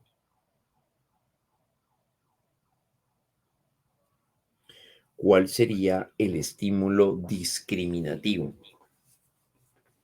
En el caso citado, ¿cuál sería el estímulo discriminativo? Recordemos que en este caso va a llegar a ser el lugar o la condición previa.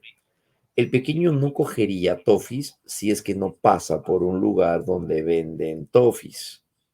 Por lo tanto, el estímulo discriminativo, ¿cuál sería? Sería donde venden toffees en el centro comercial. Sería el estímulo discriminativo. La respuesta operante, ¿qué hace el pequeño? Coge toffees. Obviamente no va a coger toffees donde no hay, pues, ¿no? Tiene que pasar por un lugar donde venden toffees. Allí le provoca luego acercarse y coger toffees. ¿Cuál sería el estímulo consecuente? Prácticamente la felicitación por parte del padre. Cuando le dice, ese mijito, tan vivo como su padre, entonces lo que está haciendo es prácticamente felicitarlo, haciendo que la respuesta operante se mantenga cada vez que pase por donde vendan toffees. ¿Bien? ¿Correcto? Esa es la triple relación de contingencia. Cuando un joven quiere acercarse a una señorita en la universidad, le da vergüenza acercarse porque la ve rodeada de amigas. Quisiera hacerlo, pero cuando ella esté sola y cuando ve la oportunidad, ella ahora está sola, el varón se acerca y al acercarse le regala un chocolate. Se ha enterado que a ella le encantan los chocolates princesa. Se acerca y le regala uno, lo cual la chica lo que hace es aceptarle el regalo, el obsequio, y le sonríe, haciendo que más adelante el varón vuelva a regalarle algo, pero siempre y cuando esté sola. A continuación, ¿cuál ahora es el estímulo discriminativo? Ahora, ¿cuál es el estímulo discriminativo? La condición previa para que ocurra la conducta es que esté sola. Eso va a ser. Claro, muy bien, eso es lo que dispara la conducta. Si está acompañada, pues no va a pasar nada, pues, porque él no se va a acercar. Solo se va a acercar cuando esté sola. Ese es el estímulo discriminativo, que esta chica esté sola. Respuesta operante, se acerca a ella y le regala un chocolate. ¿Cuál es el estímulo consecuente ahora? ¿Cuál será ahora el estímulo consecuente? La sonrisa de la joven, claro, porque le está aceptando el chocolate. Claro, excelente. Lo cual hará que la respuesta operante se siga dando cada vez que ella esté sola. Muy bien. Eso vendría a ser entonces el estímulo consecuente. ¿Ya? Muy bien, excelente muchachos. Ahora sí se captó. Esa es la triple relación de contingencia. Muy bien. Pero por otro lado, uno de los aspectos centrales del condicionamiento operante, ¿cuál va a llegar a ser? Pues los principios del condicionamiento, que corresponden a reforzamiento, castigo y extinción. Reforzamiento, castigo y extinción. Vamos a verlo por aquí.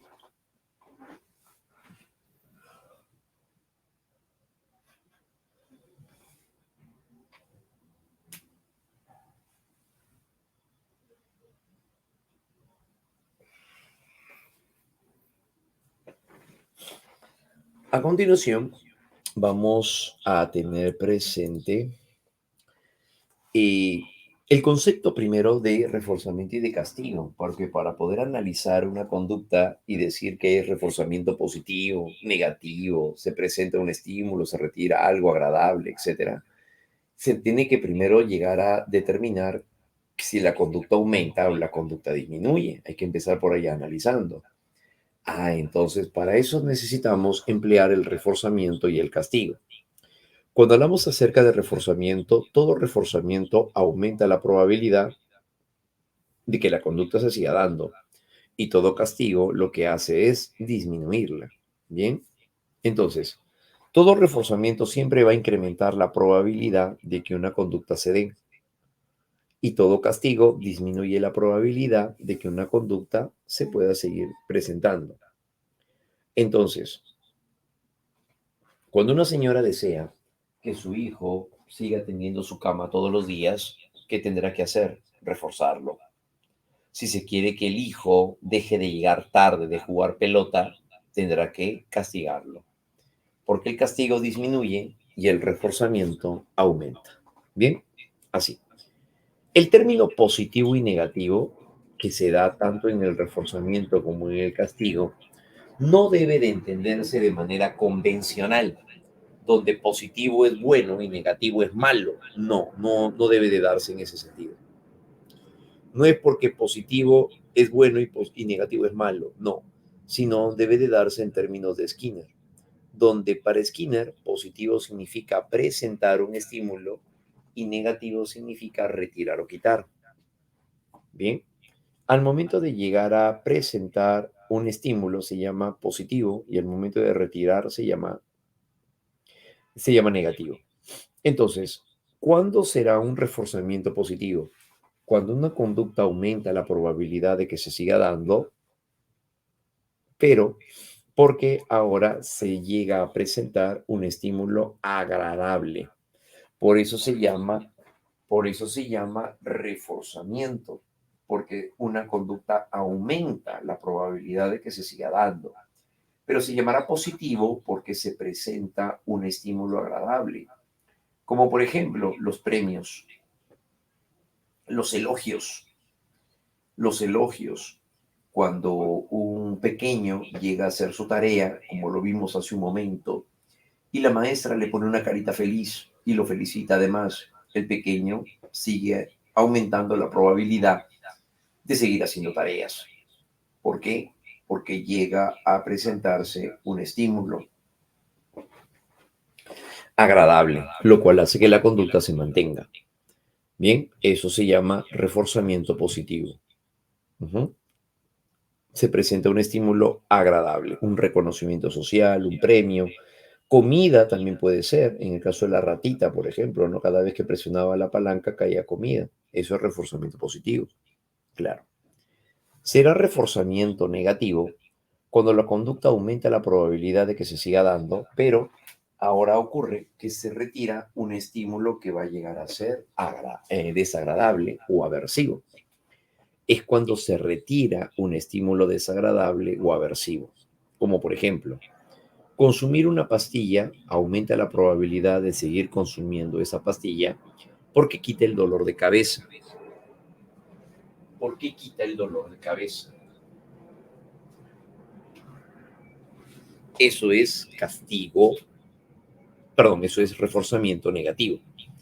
Se le llama negativo porque se retira. Una conducta aumenta la probabilidad de que se siga dando, pero ahora porque se quita un estímulo desagradable.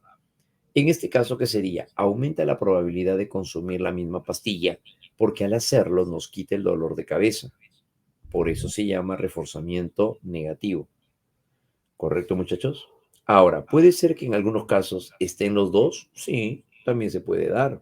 Por ejemplo, el joven que llega a estudiar el fin de semana, está estudiando, repasando, revisando sus materiales. Cuando mamá lo va a ver, le lleva una limonada Frozen y al muchacho le encanta la limonada Frozen.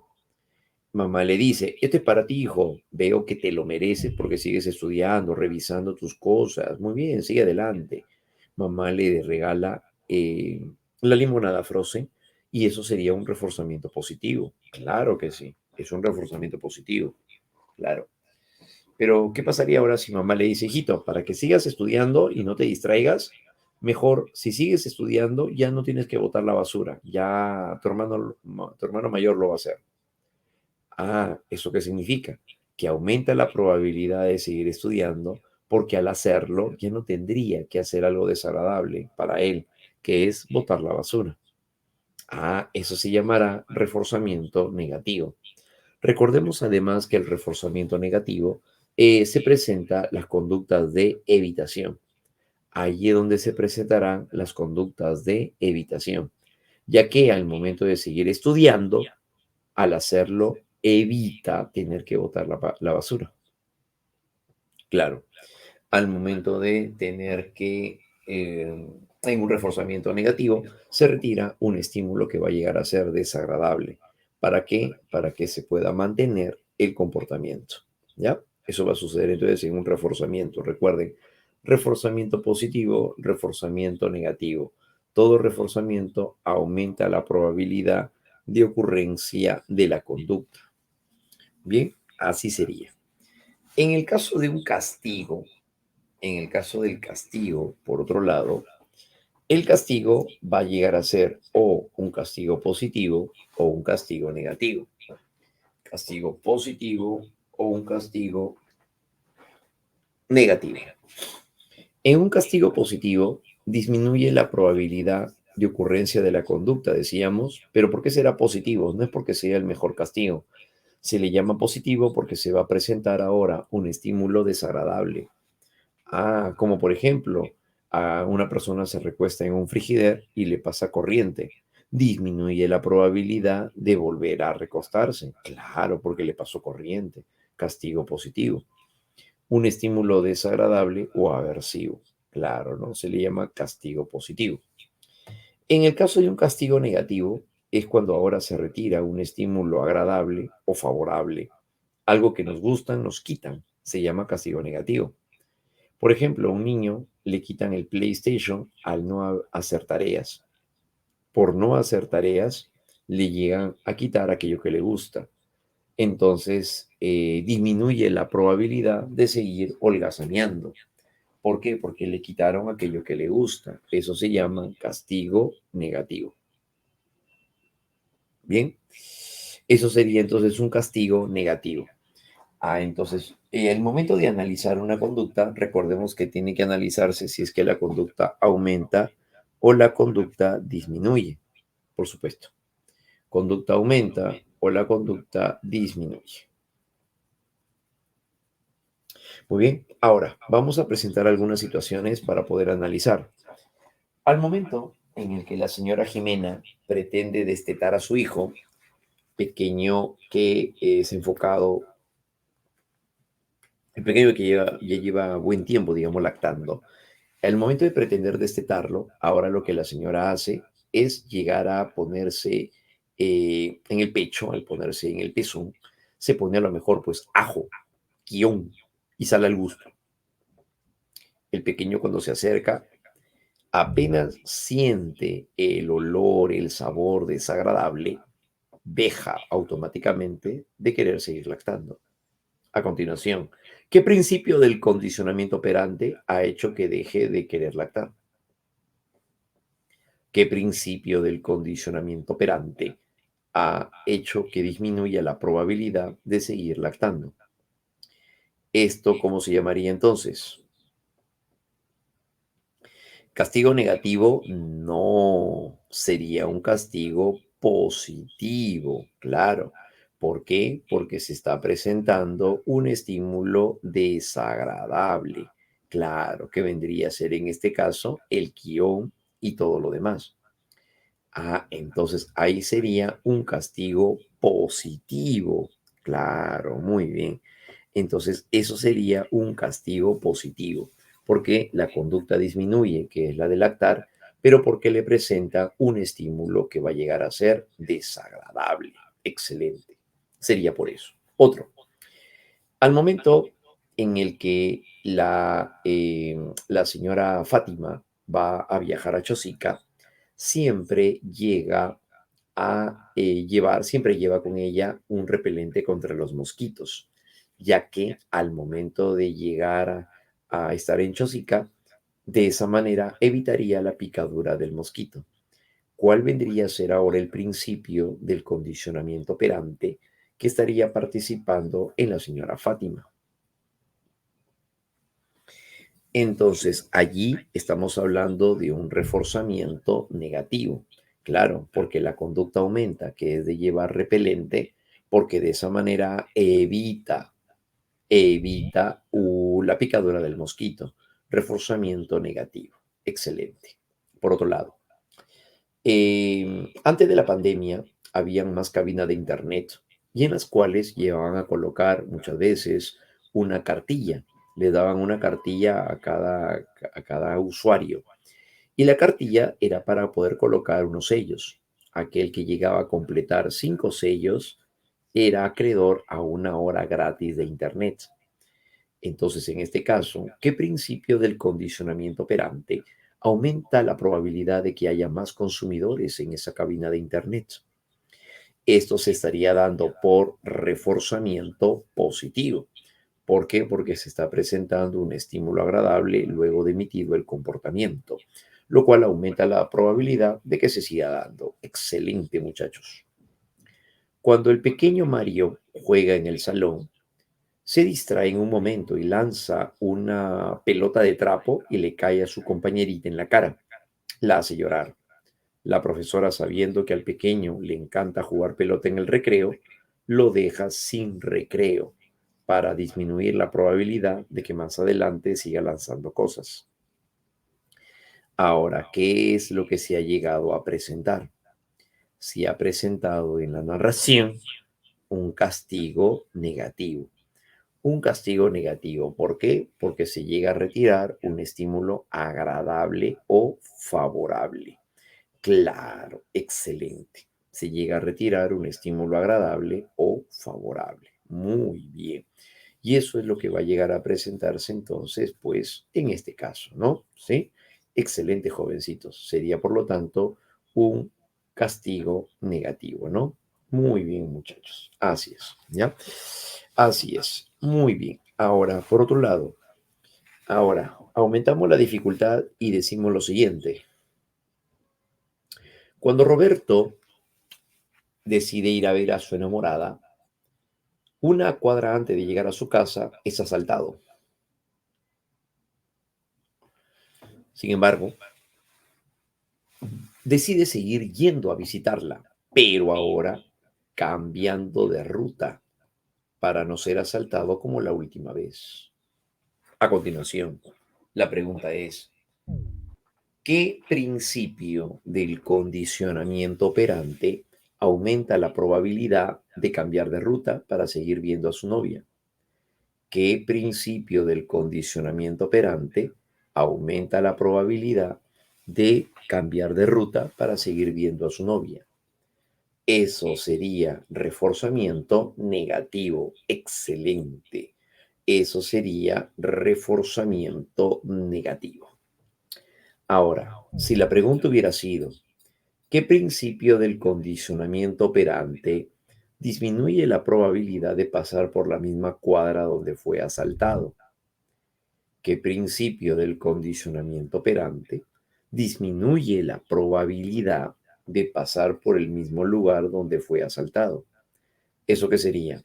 Eso sería castigo positivo. Claro, eso sería castigo positivo. Sería castigo positivo, ¿por qué? Porque lo que está sucediendo es que disminuye la probabilidad de pasar por el lugar donde lo asaltaron, por lo tanto le presentaron un estímulo desagradable. Claro.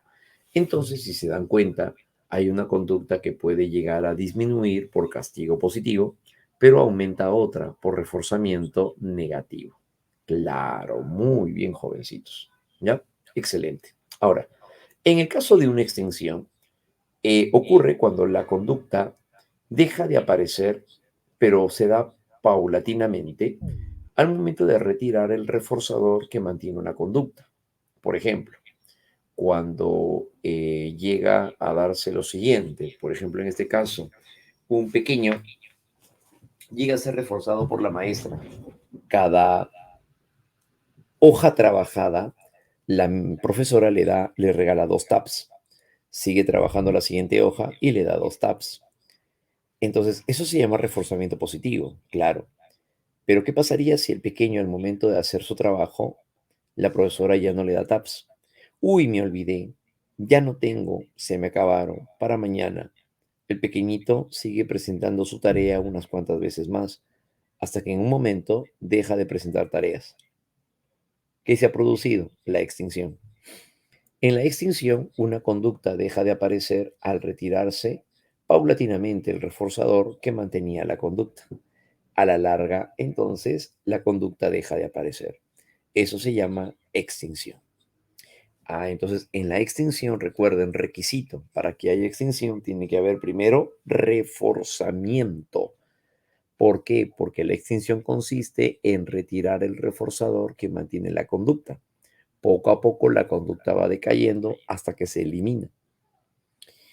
Eso se llamaría entonces extinción. Eso se va a llamar extinción. ¿Listo? Muy bien, jovencitos, de esa manera. Listo, excelente, chicos.